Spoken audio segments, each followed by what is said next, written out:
Positive atheism Telugu channel ప్రేక్షకులకు స్వాగతం.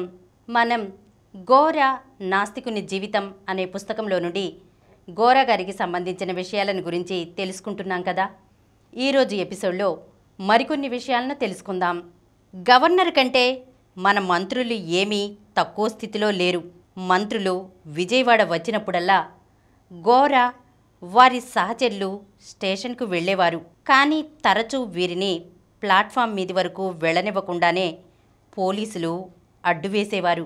అయినా ప్లాట్ఫామ్ మీద ఉద్యమ అభిమానులు, కొందరు ప్రజలు మంత్రి కంపార్ట్మెంటుకు ఎదురుగా నిలుచుని మంత్రులు 3వ తరగతిలో ప్రయాణం చెయ్యాలని, పోలీసులను అడ్డం పెట్టుకుని మొదటి తరగతిలో ప్రయాణం చేయుట పిరికితనమని నినాదాలిచ్చేవారు.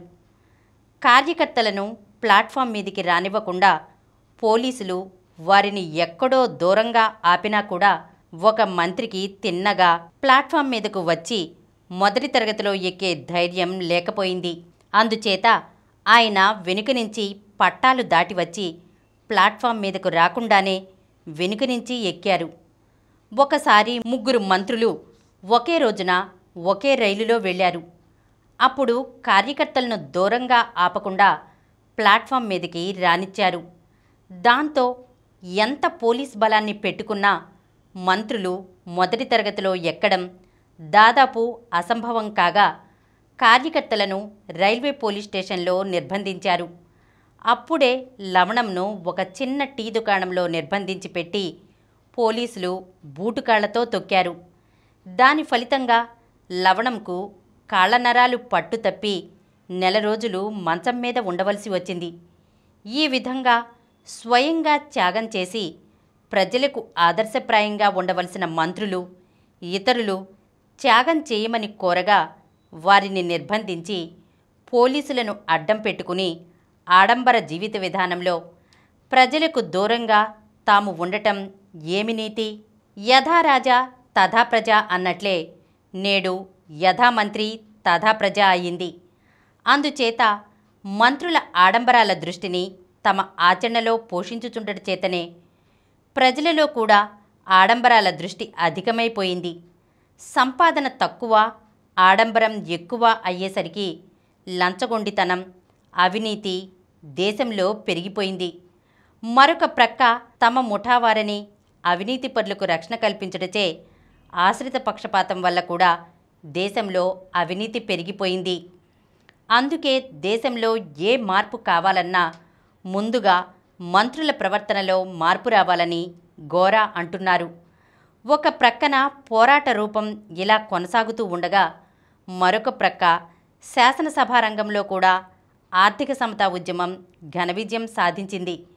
శ్రీ వావిలాల గోపాలకృష్ణయ్య, శ్రీ ఎంవి సుబ్బారెడ్డి తాము త్యాగంతో ప్రారంభించారు కనుక ఆ నైతిక బలంతో మంత్రుల జీతభత్యాల బిల్లు చర్చకు వచ్చినప్పుడు మంత్రుల జీతాలను 1000 రూపాయల నుండి 500 రూపాయలకు తగ్గించాలని ఒక సవరణ ప్రతిపాదించారు. 1953 డిసెంబర్ 1న అసెంబ్లీలో ఓటు తీసుకొనబడగా ఈ సవరణ నెగ్గింది. ప్రతిపక్షాలన్నీ ఐక్యంగా ఈ సవరణను బలపర్చాయి. ఈ సమయంలో ప్రదర్శింపబడిన ఐక్యత ప్రశంసార్హం. తమ జీతాలను తగ్గించే సవరణ నెగ్గిందనేసరికి మంత్రులకు గంగవెర్రులెత్తాయి. దానిని హుందాగా స్వీకరించుటకు బదులు గవర్నర్చే ఆమోదమివ్వకుండా చేసి పునఃపరిశీలనకు గాను తిరిగి అసెంబ్లీకి వచ్చేట్లు చేశారు.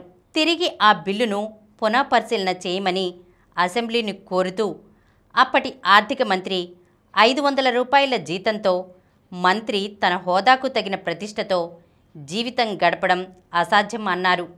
అంటే మన మంత్రులు హోదాను, ప్రతిష్టను ధనంతో కొలుస్తున్నారు. అందుకే నీతి నిజాయితీలకు వారు ప్రాముఖ్యత ఇవ్వని కారణంగా దేశంలో కూడా నీతి నిజాయితీలకు ప్రాధాన్యత తగ్గి ప్రతిష్ట పేరధన సంపాదనకు పోటీ పెరిగింది.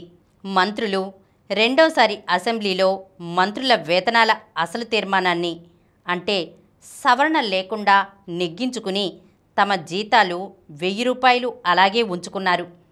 అసెంబ్లీలో జీతాల తగ్గింపు సవరణ ఆమోదింపబడిన మరుక్షణం నుంచే ఆ సవరణను వమ్ము చేయుటకు మంత్రులు కృషి చేశారు. మరే బిల్లు విషయంలోనూ మంత్రులు ఇంత శ్రద్ధ తీసుకొనలేదు.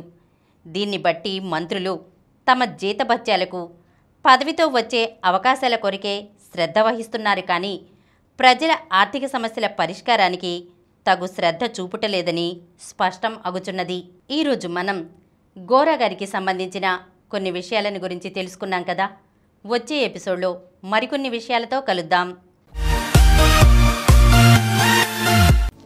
ఈ కార్యక్రమం మీకు ఎంతో నచ్చింది కదా. ఇటువంటి మరిన్ని వీడియోల కోసం అనతి కాలంలోనే 20 కోట్ల వ్యూస్ సాధించిన సమరం ఛానల్స్ సమర్పించు పాజిటివ్ ఎథియిజం తెలుగు ఛానల్కు సబ్స్క్రైబ్ చేయండి, లైక్ చేయండి, మీ ఫ్రెండ్స్కి షేర్ చేయండి. అలాగే ప్రక్కనున్న గంట సింబల్ని ప్రెస్ చేయడం మర్చిపోకండి. Please download Samaram Channels app from Google Play Store and watch your favorite channels. Click the bell icon and subscribe to the channels.